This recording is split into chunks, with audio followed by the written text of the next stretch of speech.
Seasteading, without that warm glow. Mencius Moldbug. September 24, 2009.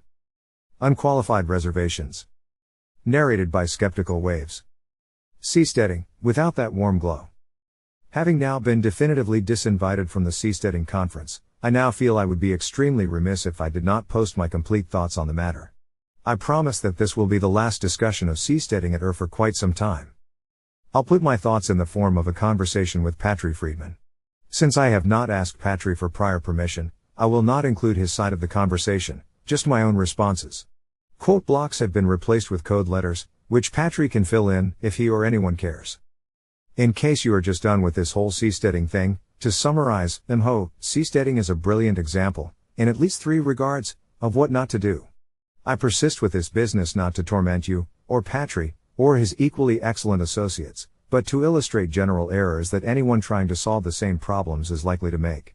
These general errors have nothing to do with TSI or the ocean life. Granted, Seasteading is a better plan than anyone else's plan I have seen. But it is nowhere near as good as my plan, which is nowhere near good enough. Basically, everyone is understating how dire and impossible the situation is. Probably even me. Patry, #A. Moldbug. Indeed. I sincerely appreciate both the original invitation, and the time you've put into reconsidering it. I hope I've made your second decision as easy and painless as possible. Patry, #B. Moldbug. Patry, please don't take this the wrong way. But one thing that's nice about being disinvited from your conference is that now, I can say what I really think about Seasteading. If you recall, I had not exactly endorsed it. But I feel that, despite my self-destructive insistence on unconditional Carlylean veracity, note that Carlyle himself pulled this kind of trip all the time, remaining violently aloof from all position, patronage or alliance, which certainly did not render his existence any more fun. Sometimes I want to invent a time machine, just so I can send him some Prilosec. My previous utterances, public and private, had portrayed Seasteading in a somewhat warmer light than I feel, on reflection, it deserves. Nothing in the picture was false. There was just a little flex fill on the face, a mild fake glow. Which now I feel the obligation to remove, for the same reason I felt obliged to revile Professor Romer. TSI, since it has chosen to wear the ring and soar with the pigs, does not just suffer from ring disease. It transmits ring disease. To which I am by no means immune. In the cold natural light of Carlylean veracity, the only problem with Seasteading is that it is doomed. It is doomed because it depends existentially on a complete misconception of reality, and in particular of 20th century history. This misconception, while part of the standard interpretation of the real world held by almost everyone in it, is nonetheless a misconception. The Romer incident illustrates it perfectly. Perhaps you remember the original Doom, the single-player shareware version, which I was recently amused to encounter running on a seatback Linux screen on a Virgin America flight. A long time ago in a galaxy far away, I was so good at Doom that I could finish the game, slaying the Baron of Hell, without saving, and without using any weapon but the pistol. I realized that this will not impress the 21st century gamer, but I mention it nonetheless. But the point is, you cannot win in Doom. Once you defeat the Baron and activate the pentagram, you fall into a pit containing an infinite number of demons, which destroy you in a few seconds. You are, truly, doomed. As soon as you start the game. According to my own poor counterfeit of Carlyle's crystal ball, fate holds just this doom for Seasteading. I am not saying that Seasteading will fail because of this particular misconception. Many other demons could slay it first, and probably will. If it survives all the other levels, though, its endgame is the pit. Or so I fear. I have never been wrong in this kind of prediction. But I have never made one, either. I hope I am wrong, and even if I am not wrong, trying can still be plenty of fun. Unfortunately, though, I know I am right. The misconception appears in your use of the word governments, plural. Your picture of political reality on Planet 3 appears to be, the planet's land area is divided into 200-odd sovereign states, whose interactions are governed by international law. Its ocean is separated into territorial waters, which are controlled by the pertinent government, and international waters, which are regulated by international law. This is what everyone learns in school. Now, you know this is not a perfectly correct picture. You know that many of the real ways in which the real world operates do not conform to this picture. You know it because you've read and you knew it before there was a No one with any sense believes that this is a genuine, accurate picture of Planet 3's political structure. But because this is Planet 3's nominal political structure, it remains the language in which we speak. We can still challenge it with a terrific effort of the frontal lobes. When we turn our attention elsewhere, it returns. Take Professor Romer. To the readers of Time magazine in 1997, he is just an ordinary person, a private citizen who teaches at an institution of higher learning, who happens to be one of the 25 most powerful people in America. Previously, I had said the world, but I just rechecked, not, as you'll note, that there is much difference. Readers may also enjoy Reason's interview of Professor Romer, poolside by his house, which overlooks a huge expanse of rolling ranchland owned by Stanford University. One can almost picture the fellatio. To me, the explanation is simple. Professor Romer is a senior government official. What would you expect one of the most 25 powerful people in America to be? A landscaping contractor? But I made another little change in the quote. My mask of veracity is slipping. The quote was not, one of the 25 most powerful people in America. It was, one of the 25 most influential people in America. Well, influential over what? Professor Romer could be influential over many things. Poetry, for instance, or landscaping. Or ghetto rap. So what is he influential over? Well, economics. And what is economics? The study of how the economy should be managed by, the government? So Professor Romer is, assuming the Time author is, and has remained, correct, which is a big if, influential over the government? In what way, therefore, is the word power incorrect? So in the pretend world, the formal world, the world implied by our use of the English language, Professor Romer is a humble teacher. In the real world, he is a government official, and a very powerful one, if not exactly one of the top 25, perhaps. I have no idea how anyone would construct such a ridiculous ranking. Now, we remember our Carlyle.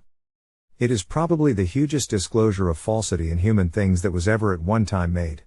These reverend dignitaries that sat amid their far-shining symbols and long-sounding long-admitted professions, were mere impostors, then. Not a true thing they were doing, but a false thing.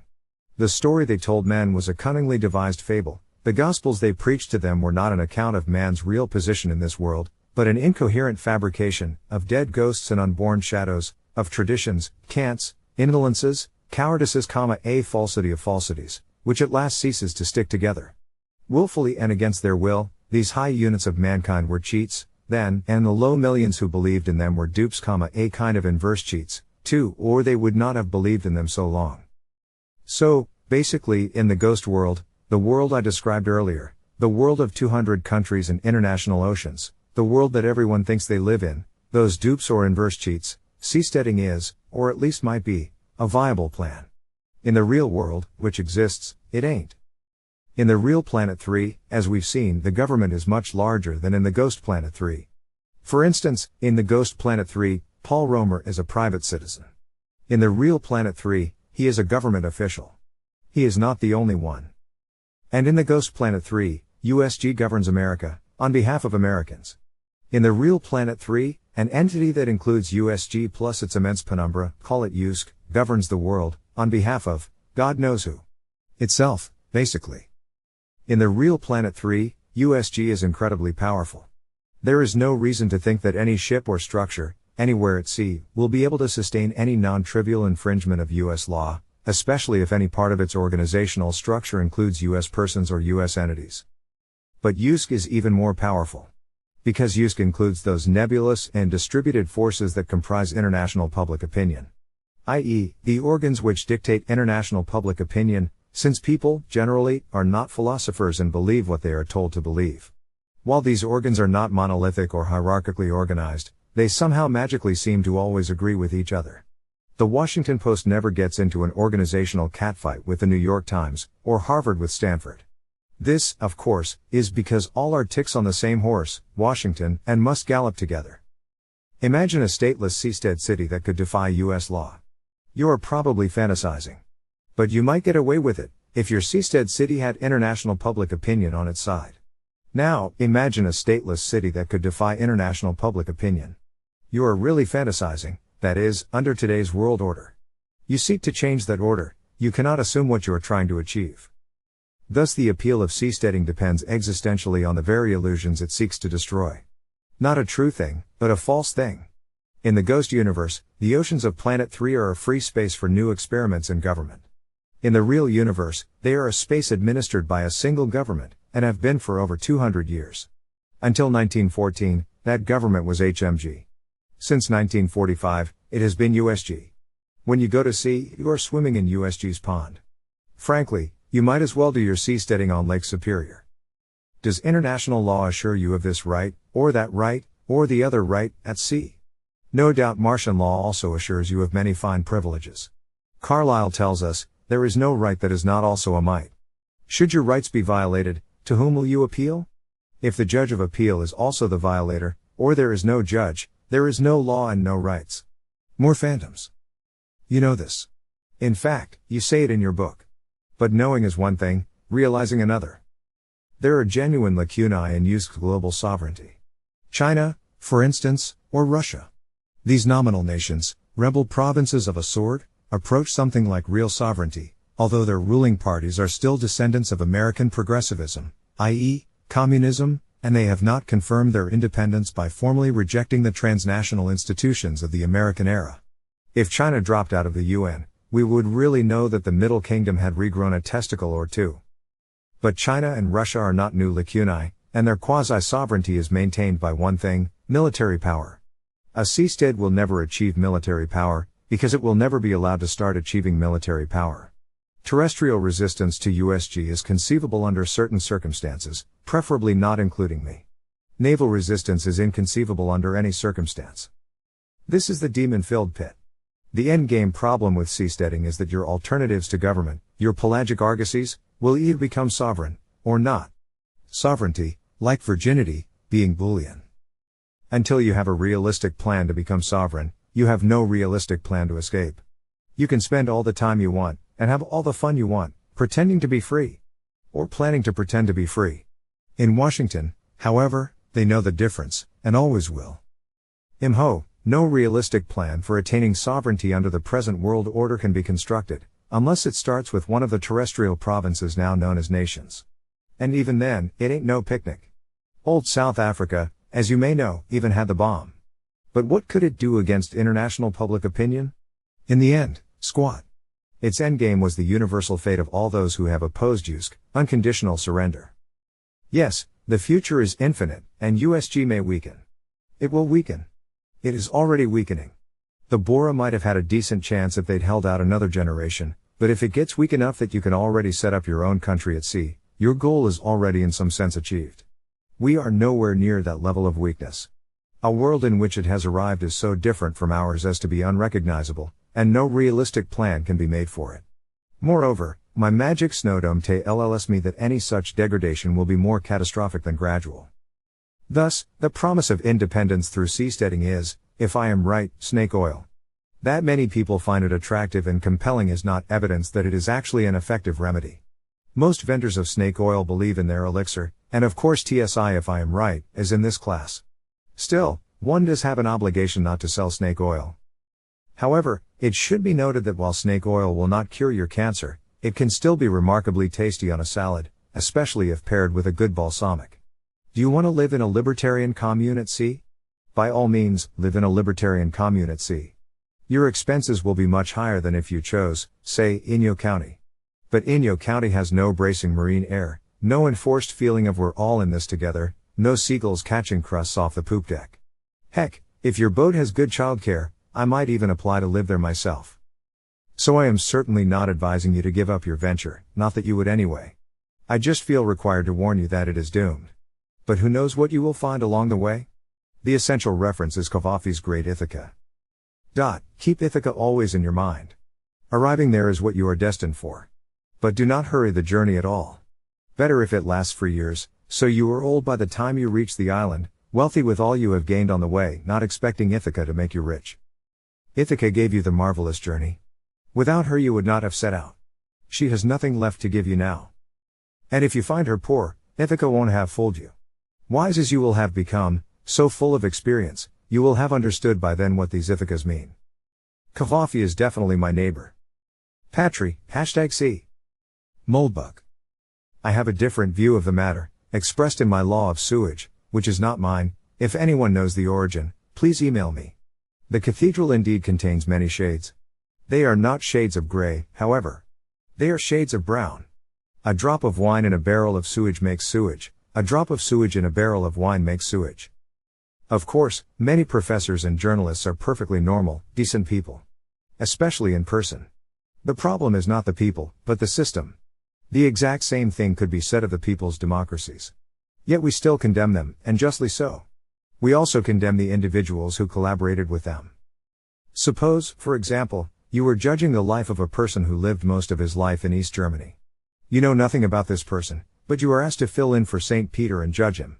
Your first question will be, was he, in any way, involved with the government? If so, what was the nature of his involvement? Unless the first answer is no or the second is somehow mitigating, your initial judgment will be negative. You are applying the law of sewage. Against sewage, total isolation is the only hygiene. You know the kind of isolation that you try to preserve between yourself and the Aryan Brotherhood? Or the kind of isolation that Professor Romer tries to preserve between himself and me? I mean that kind of isolation. This is no more than history expects of a German in 1933-45, or an East German in 1945-89. It is not even slightly onerous. We have yet to see how history, once it can do so objectively, will judge our era and regime, but I don't expect it to be particularly kind. Do you? Even the most well-intentioned and scholarly professor in the modern American university, your father, for instance, must be aware that he is going to work at an institution that claims to be oblivious to race, creed and color, but contains a Department of African American Studies. Every time he thinks of this, which is as seldom as possible, he has to cringe inside and look away. He knows that there is something very deeply not right here, and that it is getting worse rather than getting fixed. How do you think a well-intentioned professor, a person of goodwill, in the Third Reich or the Soviet bloc responded? Exactly the same way. The only difference is the magnitude. And the modern structure, being still extant, may not yet be guilty of its worst atrocities. Though if you ascribe communism and the Third World to it, these are surely more than enough.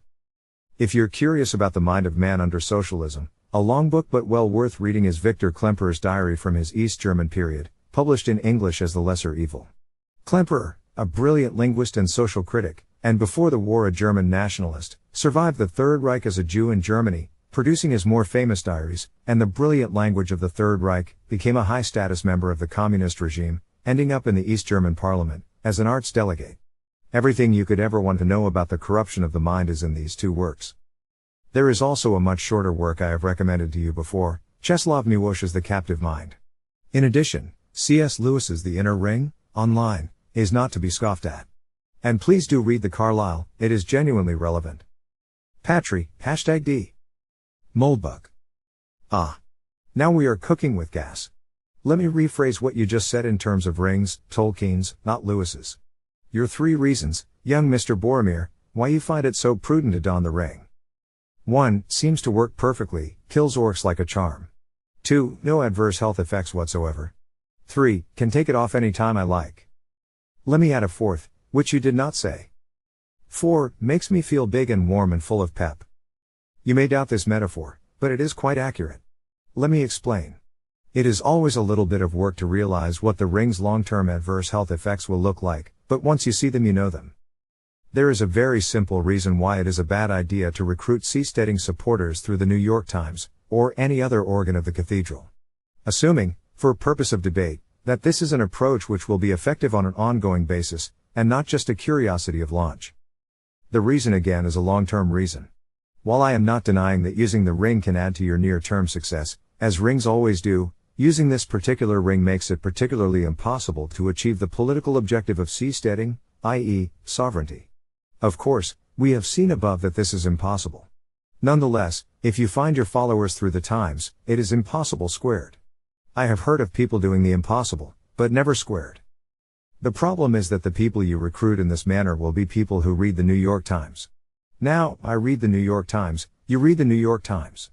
We are not taken in by the New York Times, though resisting its pull requires our constant energy. However, if you only recruit people who read the New York Times, but are not taken in by the New York Times, you are not getting much out of its ringly services. Thus, a substantial percentage of the people on your ships will be people who believe in the New York Times. Are we getting warmer here? Are you starting to see how this might be an issue? The fundamental problem is that the project of seasteading makes it easy to conflate. Why is it that when I use the word conflate in ordinary conversation, People laugh at me. Two problems. Both are very difficult, if not impossible. But solving the first by no means implies solving the second. The first is the problem of building a new sovereign, or at least quasi-sovereign, at sea. Or better yet, 1,000 new sovereigns. The second is the problem of building a new sovereign, or better, 1,000, with some other kind or kinds of government than exist presently in the world. To call the effort a success, you need at least one kind of sovereign, the kind you yourself prefer. You are not, after all, a ringwraith yet, you still have a mind of your own. We see immediately that while the first is a fun and interesting exercise, the second is your actual political goal. Whether one new nation or 1,000, if all your seastead communities are run like Ireland or Sweden or Costa Rica, i.e., like all civilized governments on Earth today, you have conquered the first demon pit and still wasted all your time and energy. You are making the classic error of assuming a normal distribution. You assume that if 1,000 nations bloom, they will be 1,000 different kinds of nation. Or at least two. Of course, we have 200 nations, or nations today, and they all run exactly the same operating system, Washington's, modulo various barbaric degradations. What this tells you is that, as we've seen, these nations are not really independent. In the literal sense of a statistical variable. The forms of government in the nations of the world today are distributed all right, but they are not distributed around any absolute center. They are distributed around Washington. This cannot possibly be a coincidence. To put it slightly differently, you are fudging the question of sovereignty. You would do very well to look up the definition of Vattel, and stick with that. Under the definition of Vattel, Ireland and Sweden and Costa Rica are not true sovereigns, they are protectorates of USG. At best. Provinces is not an argument I will make, but it is not much of a stretch. In short, the international community is in reality the American empire. Duh. Therefore, if your spontaneous maritime community becomes sovereign in the same sense that Ireland and Sweden and Costa Rica are sovereign, it is, A, not sovereign at all, at least not according to classical international law, and, B, almost certain to operate under the exact same principles as Ireland and Sweden and Costa Rica, for the same reasons that Ireland and Sweden and Costa Rica operate under those principles. And if, C, your initial demographic resembles the governing caste of Ireland and Sweden and Costa Rica, and of the U.S., especially in the automatic credibility they ascribe to certain prestigious institutions of journalism and higher learning, your latitude for maneuver becomes extremely limited. Why, exactly, are all civilized governments on Earth run in the way they are? Because they are all run, more or less, by the New York Times. More precisely, they are run by civil servants, who were trained by professors, both of whose reward systems are administered by the New York Times. This is the direct path. On the indirect path, 10% of the population reads the Times or a comparable highbrow organ, the other 90% gets its thought from more lowbrow intermediaries, who all read the Times and wish they worked there. Together, these paths form the modern structure, which if not indestructible is almost so. The modern structure is certainly not confined to North America. It is, once again, global. Its physical power derives from USGs and its intellectual center is somewhere on the Atlantic seaboard, so it is safe in one sense to describe it as USG. But its purest realizations are in Europe. So the continent of Richelieu, Metternich and Frederick gives us European socialism. It would not be the first time a product has been exported, then relabeled for import. And why would all your seastead states, especially your first, which is at first your only, be operated according to the modern structure?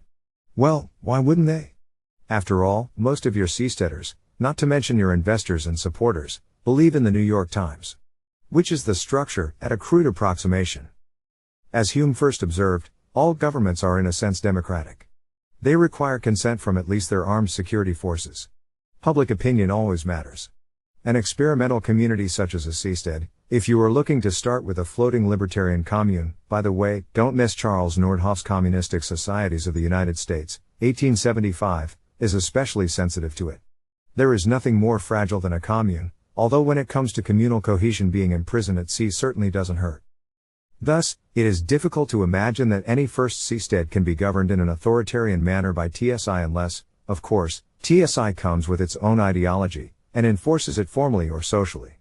This could be done, and in fact I would recommend it. But it pretty much burns your bridges with the New York Times, for which the word cult will become both obvious and enticing. More on this later. If disagreement is not filtered out by some such authoritarian mechanism, people will disagree. They will bicker and rebel and quit, unless you have elections. You will have those elections, and by finding Seasteaders through the Times, you give the Times a vote in them. A large vote. It already had a vote, of course, because it can move the arms and legs of USG. The enemy always gets a vote. By recruiting through the Times, your experiment in alternative government has stumbled into the web of adaptive, distributed Gleichschaltung that makes all Washington's ticks, or almost all, think, say and do the same things. It too becomes coordinated. In fact, I suspect it's quite likely that any successful experiment in seasteading will quickly develop a distinctly progressive flavor. It will be quite literally alternative. Conquest's second law: any institution that is not explicitly right-wing becomes left-wing. Great, you say, we libertarians will hop off the lefty ship, and start our own ship. A progressive seastead is better than no seastead at all. It validates the market, as we say in the valley. And the ocean is big enough for everyone. So we can still hope for change. True in theory, but not in practice. First of all, you have added an extremely difficult, stressful and traumatic phase to your program. The trauma is far in the future, like most consequences of wearing in the ring. But if Conquest's second law applies, and if you doubt that it applies, try to think of a case in which it has not. Seasteading will either fail by definition, or have to go through a painful process of division, purgation or self-purgation. Depending on who is in the majority. This process itself is highly morbid and quite possibly fatal, and the sooner it is accomplished the better. Obviously, one can accomplish it immediately by starting as a right-wing extremist conspiracy, like Obviously, this means no tongue baths from the Times. If this separation is put off indefinitely, the consequences will be even worse. The mores of the emerging seasteading community, assuming that seasteading succeeds, and that Conquest's second law applies, will be most decidedly progressive, like Europe, more American than America. Its collective attitude toward USG, or international public opinion, will be one of complete and enthusiastic submission and collaboration. Every seastead will be green, sustainable and diverse. And a community that attempts to violate these norms will simply not be permitted to exist. Just as all terrestrial nations must now conform to American norms. Toleration is not a historical characteristic of extreme Puritanism, of which progressivism is your current incarnation. Moreover, since USG and its Navy still exist under all imagined circumstances, the mechanism for enforcement is easily apparent. So, far from validating the market, a progressive seasteading movement may actually capture the market, permanently ruining any opportunity that may exist, and making it obviously and effectively impossible to establish any state both new and unusual. Even once seasteading is established and normal, if your fellow seasteaders fail to take your side in any dispute with USG, you are probably going to lose. Power has not been eradicated from the world. A seasteading project that solves the first problem, but not the second, that becomes sovereign, but in a politically assimilated condition, has solved the hard and unimportant part of the problem, and ignored the easy and important part. It has established its temporal sovereignty. It has ignored the much more essential matter of intellectual sovereignty.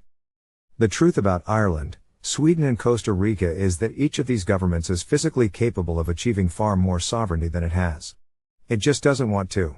Its body, while not especially free, is far freer than its mind, which is slave to the latest Harvard fashions. The second goal can be described as that of creating a new government, or government alternative, or whatever euphemism you anarchists prefer, that thinks for itself. Clearly, the project of creating a new regime from scratch, via seasteading, political action, military action, or any other form of action, is a delightful alternative to the impossible task of convincing an existing government to think different. However, the order in which TSI is proceeding is extremely peculiar in the light of this goal. One would think you would want to recruit a homogeneous base of supporters who all, or at least mostly, think different, then persuade them to go to sea. Instead, TSI recruits promiscuously, deploying the witcheries of the cathedral and signing up whatever pops out of the pentagram. In the parlance of today's democracy, seasteading is a big tent. No one is turned away. Note, once again, that this is the obvious way to build any movement. More supporters are better than fewer supporters. The bigger the tent, the more people fit in it. My advice to TSI, learn from Hitler.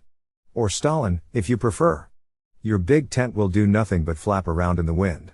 Said wind only blows in one direction, toward Washington. All the trees in Fairfax County bend north. The first thing you need is a party line. Also, when you get anywhere near governing, a shadow state.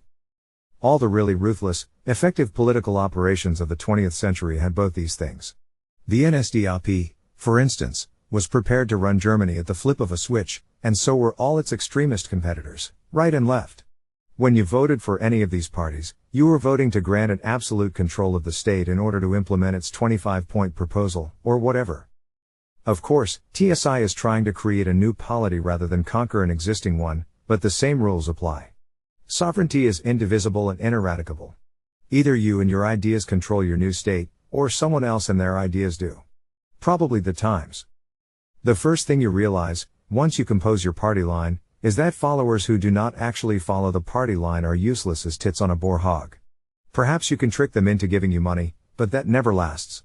You certainly don't want them on your boat, they will gang up and start outvoting you. Thus, your operation must be selective. It must not recruit indiscriminately.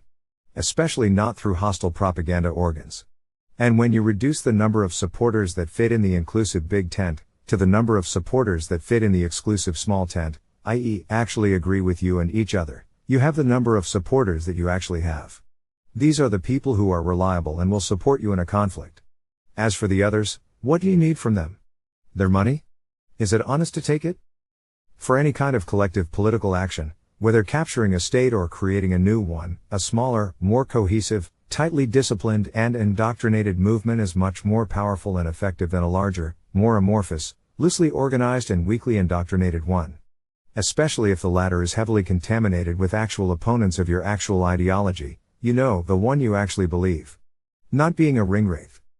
Tolerance is not synonymous with indifference.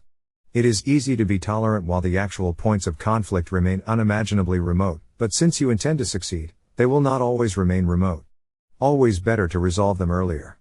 There is always a small tent inside the big tent, because you yourself have actual opinions. If this is not so, the battle is already lost. Doesn't this perspective just violate every fiber of your democratic body? If you have spent a little while there, you recognize this feeling of moral violation. It is the feeling that you're on the right track. For a practical example of the problems with a big tent, let's look at the whole Tea Party experience. For simplicity, we'll assume that the organizers got 1 million people for their 9/12 Washington demonstration. It's an interesting word, demonstration. To demonstrate a gun, for instance, you can shoot a cantaloupe.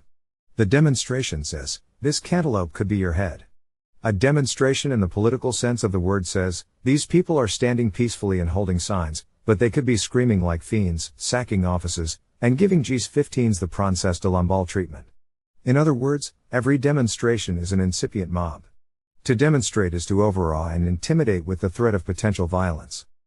Democracy itself encodes the threat of mob violence in the voting process. The state, as always, belongs to the strongest. Democracy models the process of mob violence, guesses who will win by counting heads, awards the state to the probable winner and skips the actual rioting.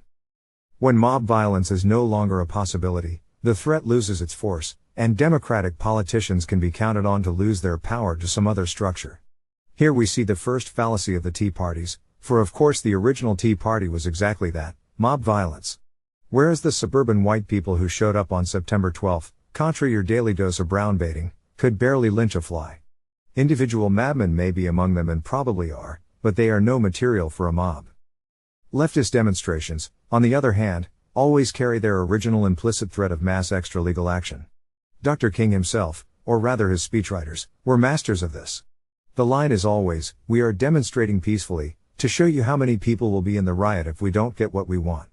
This threat today is by no means what it was in 1968, but nor is it entirely impotent. Thus, 9/12 fails as a demonstration of direct power. 1 million bipeds, even unarmed, and who says they have to be unarmed? Are one of the most dangerous things in the history of the universe. What are the million people of 9/12? 1 million votes. Which, frankly, is not a lot. That said, this demonstration is doing pretty well for what it is, because, unlike most similar manifestations, it actually has a specific, unanimous demand: no healthcare reform. Of course, healthcare reform is a broad and slippery thing, but the no is also pretty broad. This can most certainly be seen as a crude party line, of sorts. Note, however, that this is a defensive demand. The Tea Partiers can organize to resist some action which was put on the table by their better organized opponents. But they are not, actually, an organization. Therefore, this million people is not actually a weapon that can be wielded in any strategic or coherent way. They are not a mob, and not an army. The real Washington is actually very sensitive to coalitions that are relatively small by electoral standards. Thus, for instance, the influence of exiled Cubans on USG's Cuba policy. The Gusanos cannot by any means defeat Foggy Bottom, but they can dictate its policy on this one matter, within certain limits, of course, and have done so for almost half a century. It is especially sensitive to coalitions that have no organized opposition. So, imagine the same million people demonstrating, but with a coherent offensive demand. Let's say they demanded, say, an end to race preferences in university admissions. The issue is not on the agenda. They organize, and choose to place it there. Is there any doubt that they would win? It is probably the case that 9 out of 10 Tea Partiers hold this exact opinion, but no one will ever know. After all, they can scribble anything they want on their signs. They are a rabble, not a party. They may win on their one issue, for a time. On the scale of history, they will lose. What they would have to do to actually win is to multiply their numbers by about 10 or 20, and broaden their demand from blocking a minor policy change to creating an actual regime change. I.e., to not keep losing, they have to win the whole game in one step. Of course, there is no possibility of this in the real world today. The Tea Party movement, of course, has very different objectives than TSI. Still, both seek political change through collective action. Politics is one art. The advantage of cohesion over size is no secret to its practitioners.